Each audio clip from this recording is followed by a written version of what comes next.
Good morning, students. Today we will start with chapter number 4, that is planning.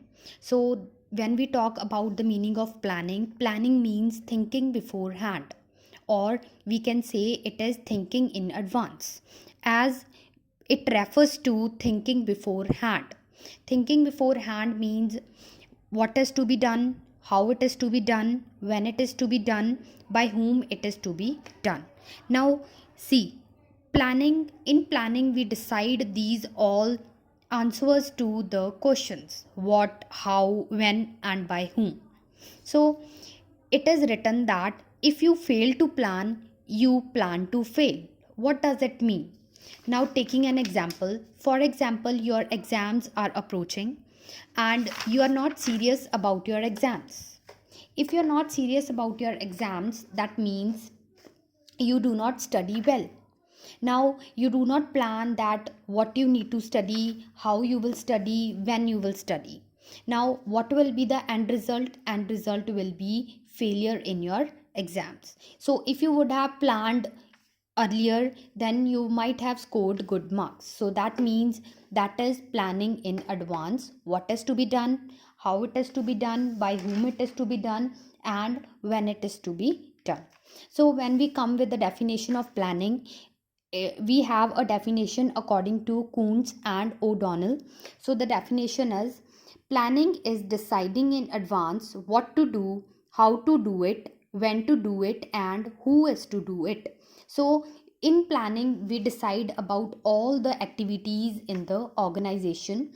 Then we decide about what activities will be performed by whom, how these activities will be performed, where these activities will be performed, right? So that is why in reality actually we have a lot of alternatives. When there are alternatives, we always need to choose from that alternatives, and we need to choose the best alternative out of the given one. So next is coming, the more we plan, the better is the outcome. So, planning becomes necessary when you have alternatives and you have to choose the best alternative. Now, planning bridges the gap between where we are. So, planning bridges the gap between where we are and where we want to go. That means if we do not plan or set any objective, then we will never get profits, or we will never get or to achieve our goal, right? So, coming next is, when we talk about planning, we have the features of planning. Now, coming to the features of planning, first feature of planning is planning focuses on achieving objectives. On achieving objectives. Now, objectives are what? Objectives are the end points where we need to go, right? So, if planning is determination of objectives, that means firstly in planning objectives of the organization are determined, then according to the determination of objectives, planning decides how to achieve those objectives. For example, if you want to score 99% marks in plus 2, that is your objective, that is your end result or end point. To achieve this, you will plan about 99% how 99% can be scored. So, what you are focusing upon? You are focusing upon achieving your objective, the end point of scoring 99% marks. Now, coming to the second one, we have planning is primary function of management. As we have studied in chapter number 1, that we have 5 functions of management. First function of management is planning, second is organizing, third is staffing, fourth is directing, and fifth is controlling. So, primary function of management is planning. That means no other function of management can be performed without planning. For example, if you will set your objective, then only you will look for the activities or steps to perform your objective. If you don't have any objective, that means how will you come to know that what steps you need to follow, right? So that is called planning is primary function of management. So After this, after the work or after the function of planning, all the other four functions are performed. Next is planning is pervasive. Now, pervasive means it is universal. Wherever we go, planning works, or we have to plan whether the activity is economic activity or related to the business or not related to the business, we have to plan. So, it is essential at all levels of management and in all departments of organization. So we know that there are three levels of organization, there are three levels of management, that is top level, middle level and lower level. So when we come to top level managers, they have to plan, they have to work for whole organization. In middle level managers, they are concerned about planning related to their respective departments. When it comes to lower level, they plan for day to day activities. That means planning is all pervasive. If we take an example of this, when our school management, it is the top level management. Now our school management plans about the examinations that are to be held, when they are going to be held.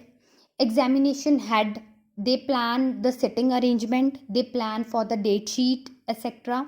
And the teachers, that is the subject teachers, they plan out the syllabus that is to be covered in the exams. So that is why planning is required, or planning is all pervasive. That means it is done in every organization, whether economic or non-economic. Next is planning is continuous.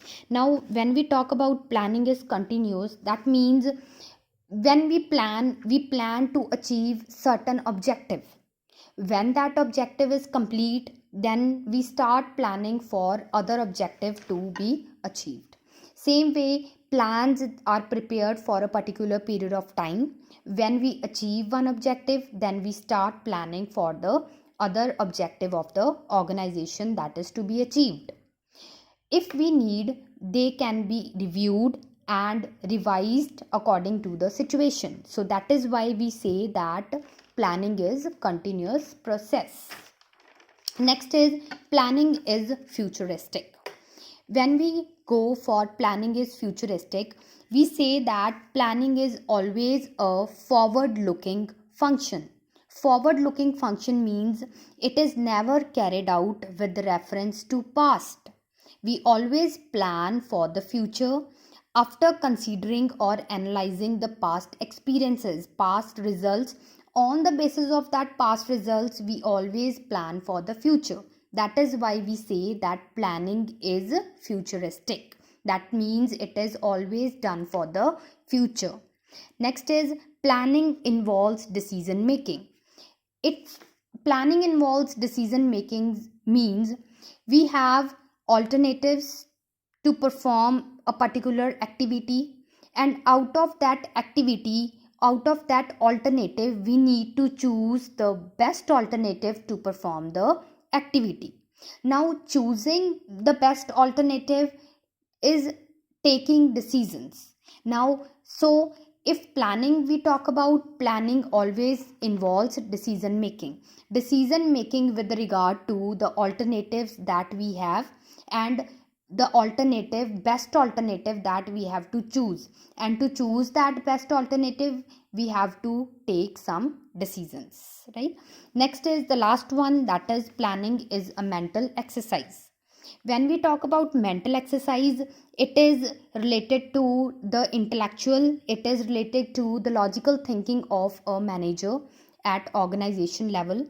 So planning involves thinking.